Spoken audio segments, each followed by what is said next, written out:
जय हिंद, सशक्त आवाज लाइव में आपका स्वागत है। मैं राजेंद्र सोनी एक बार फिर हाजिर हूं आम जन से लेकर राजनीति और क्षेत्र की विभिन्न घटनाओं के साथ, पक्ष न विपक्ष, सिर्फ निष्पक्ष। आज करावल नगर इलाके में developing independence school alliance trust registered DISA के तत्वाधान में शिक्षा संस्कृति उत्थान न्यास के सौजन्य से राष्ट्रीय शिक्षा नीति 2020 के क्रियान्वयन हेतु एक दिवसीय कार्यशाला संपन्न हुई। MRL senior secondary school Karawal Nagar Delhi के हाल में आयोजित कार्यशाला में मुख्य अतिथि उपस्थित माननीय डॉक्टर चंद्रकिरण, शिक्षा संस्कृति उत्थान न्यास श्रीमती अनीता शर्मा, सदस्य general council NCERT, professor doctor Vinod Kumar, doctor Bhimrao Ambedkar college Delhi, Sanjay Swami, सह संयोजक राष्ट्रीय पर्यावरण संरक्षण समिति सहित दिल्ली व लोनी के लगभग 250 स्कूलों ने हिस्सा लिया। इस अवसर पर बतौर मुख्य अतिथि उपस्थित मुख्य वक्ता डॉक्टर चंद्रकिरण ने राष्ट्रीय शिक्षा नीति 2020 को अपने 1 घंटे के वक्तव्य में विस्तार से समझाते हुए कहा कि राष्ट्रीय शिक्षा नीति में बच्चों को रटने के बजाय विभिन्न माध्यम से समझाने की पद्धति पर बल दिया गया है। देखिए आज की ये रिपोर्ट। साथियों, क्रियान्वयन सरकार के हाथ में तो केवल बिल्डिंग बनाना हो सकता है,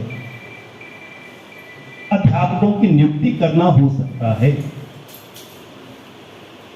बहुत सारी वस्तुएं अपरेटस जिसे कहते हैं सामान लाना हो सकता है, लेकिन भवन कितना बड़ा हो जाए, घर में रहने वालों में आपस में बातचीत नहीं हो और जब से मोबाइल आया हो उसके बाद बातचीत तो और भी बंद हो गई हो, झूठ बोलना व्यक्ति सीख गया हो, है कहीं बताता कहीं, तो वो भी आगे कहां से बोल रहा,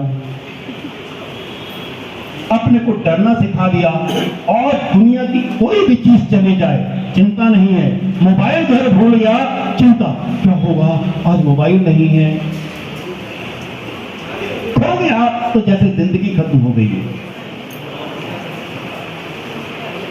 हमने कितनी अपनी बुद्धि उस मोबाइल को दे दी है, यादाश्त हम अपनी खो बैठे, चिंताएं बढ़ा दी, डर इतने गए हैं घर जाने से पहले बहुत सारे मैसेज डिलीट करते हैं, चित्र डिलीट करते हैं, कोई देखना नहीं। ऐसे जीवन में बच्चों के साथ कैसे तालमेल हो एक चुनौती है और कैसे मिलकर रहना सीखे ये 21वीं सदी का कौशल कहा गया है। और यह शिक्षा नीति स्किल्स ऑफ 21st सेंचुरी 21वीं सदी के कौशलों की चर्चा करती है। इसके लिए सरकार नहीं, यह हमारे हाथ में। बच्चे को बुला करके रोज 5 से 7 मिनट उससे बात करती, क्योंकि कहीं ना कहीं उस बच्चे में ना एक सेंस ऑफ बिलोंगिंगनेस की कमी है। वो घर में अपने आप को असुरक्षित महसूस कर रहा है और स्कूल में भी लगभग यही होता है। तो वो कब सुरक्षित महसूस करेगा जब उसको ये समझ में आएगा कि और कोई मेरी बात सुने ना सुने। कम से कम ये एक टीचर ऐसे है जिनके पास में हमेशा जा सकता है किसी भी पर्पज से। तो ये आपको एक विश्वास उसके अंदर जगाना पड़ेगा और उसकी क्लास से भी आपको बात करनी पड़ेगी कि हम सबको मिलकर के हेल्प करनी है। उस बच्चे की स्ट्रेंथ को भी पहचानने की जरूरत है कि क्या काम ऐसा है जिसको बहुत अच्छा कर सकता है, उसके लिए भी उसको आप एनकरेज करें। लेकिन इस पर्टिकुलर बच्चे के केस में मुझे जो ज़्यादा लग रहा है वो ये कि उसमें एक सेंस ऑफ इनसिक्योरिटी है, उसको सिक्योरिटी देना वो टीचर का ही काम है। हमारी संस्था के अंदर लगभग 500 स्कूल सदस्य हैं और ये सारे स्कूल हमारे बजट स्कूल जो इन ऐसे क्षेत्रों में चल रहे हैं जहां सरकारी सुविधा नहीं मिल पा रही, और अगर हमारे ये स्कूल ना हो तो ये बच्चे शायद शिक्षा से वंचित रह जाएं। तो हमारे स्कूल पूरी तरह से समर्पित भाव से इन अपने सीमित साधनों में इन क्षेत्रों में शिक्षा प्रदान कर रहे हैं। जैसा कि आज हमें ऐसे ऐसे विद्वानों का सानिध्य मिला जिससे हमें बहुत कुछ सीखने को मिला। राष्ट्रीय शिक्षा नीति 2020 हमें सिखाती है कि हमें बच्चों को किस तरह से तैयार करना है, बच्चों की प्रतिभा को किस तरह से निखारना है और उनकी सहज भाषा में हम उन्हें कैसे सिखा सकते हैं। अब तक क्या था कि हम हर पेरेंट्स में, हर स्कूल में ये परंपरा थी कि हमें अपना स्कूल इंग्लिश मीडियम पढ़ाना है, लेकिन वो क्या रहा था कि बच्चे को एटमॉस्फेयर इंग्लिश मीडियम का नहीं मिल पा रहा। क्लास में टीचर इंग्लिश मीडियम में उसको पढ़ा रही है, लेकिन उसके बाद वो घर में जाने के बाद, मोहल्ले में जाने के बाद उसको उस तरह का एटमॉस्फेयर नहीं मिल पाता। तो ऐसी स्थिति में बच्चा पढ़ने के बजाय रटने का प्रयास करता था ताकि उसको अंक मिल जाए पास होने के लिए, वो समझ नहीं पाता था। तो इस नई शिक्षा नीति में सबसे बड़ी बात तो ये है कि उसकी सहज भाषा में उसको सिखाने का प्रयास करने का वो महत्व दिया है, और खेल खेल में बिना पुस्तकों के उसे वहाँ सीखने का, उसकी प्रतिभा को निखारने का मौका मिलेगा। अपनी शिक्षा नीति को सब विद्यालयों में पूरी तरह से लागू करने के लिए अपने विद्यालय संचालकों और शिक्षकों को तैयार करने का प्रयास कर रहे हैं।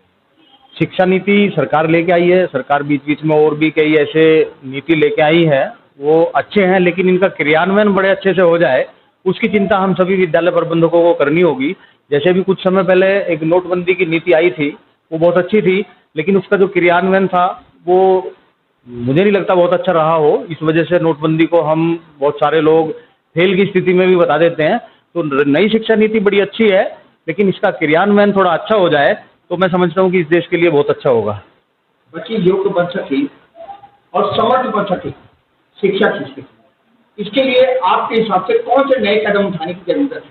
जैसे अभी ये शिक्षा नीति आई है, इसी शिक्षा नीति को आगे बढ़ाते हुए अभी जैसे हमारे एक वक्ता थे वो बोल भी रहे थे बाहर कि खेल खेल में हम बच्चों को शिक्षा देनी चाहिए, बच्चों के ऊपर बहुत ज़्यादा बर्डन ऐसा नहीं करना चाहिए, और अच्छे खेलते कूदते कविताओं के माध्यम से, गीत के माध्यम से ऐसे करके और उस शिक्षा को वो ग्रहण करेंगे तो मैं समझता हूँ कि शायद बच्चे और ज़्यादा आगे बढ़ेंगे। मैंने अभी हमारी जो शिक्षा नीति आई है, हम लोग बहुत खुश हैं, क्योंकि जो देश की संस्कृति, सभ्यता और जो हम लोग अपने विचारों को लेकर चलते थे वो उसका एप्लीकेशन हमारे सामने आ गया है।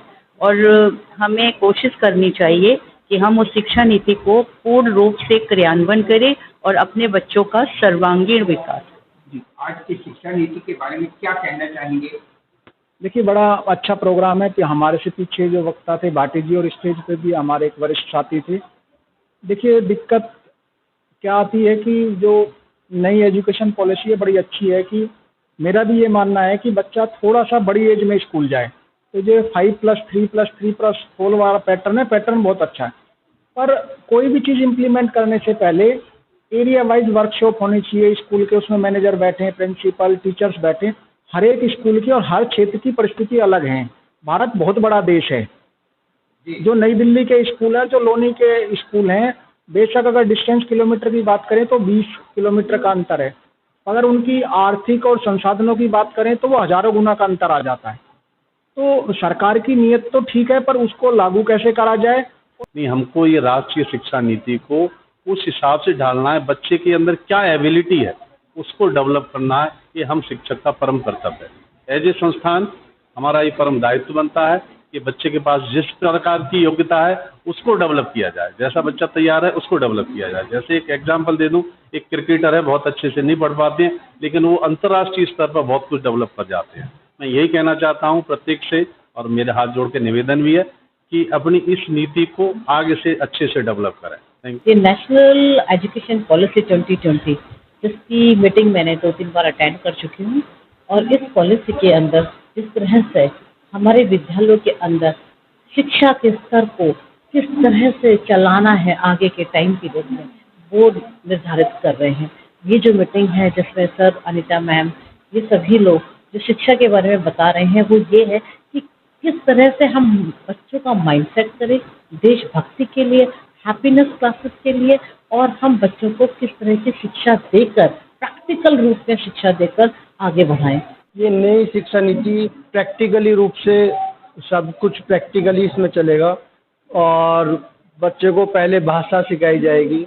जो बच्चे का शुरू का 5 साल का टाइम पीरियड होता है उसमें बच्चे के ऊपर पढ़ाई का बोझ ना डालकर उन्हें खेल कूद किस्से और कविता, पोएम इनके माध्यम से सिखाया जाएगा। ये बहुत ही अच्छा निर्णय है सरकार का शिक्षा नीति में चेंजिंग का। ओम प्रकाश जी, आज जो नई शिक्षा नीति दिल्ली भारत सरकार लागू करने जा रही है, उस पर आप क्या कहेंगे? नई शिक्षा नीति के ऊपर जो भी नई सरकार और नई जो आ रही है शिक्षा नीति 2+3+5+4 के लिए, तो उसके लिए ये बहुत अच्छी सरकार की स्कूलों के लिए भी और बच्चों के लिए भी सही अच्छी शिक्षा नीति रहेगी। इससे बच्चों को कितना बेनिफिट होने की आशा रखते हैं? इससे बच्चों का बहुत अच्छा बेनिफिट होगा। इससे बच्चों को बहुत ही ज़्यादा अच्छा बेनिफिट होने जा रहा है, जिससे कि भाई बच्चों के भविष्य के लिए बहुत अच्छा वो रहेगी नई शिक्षा नीति।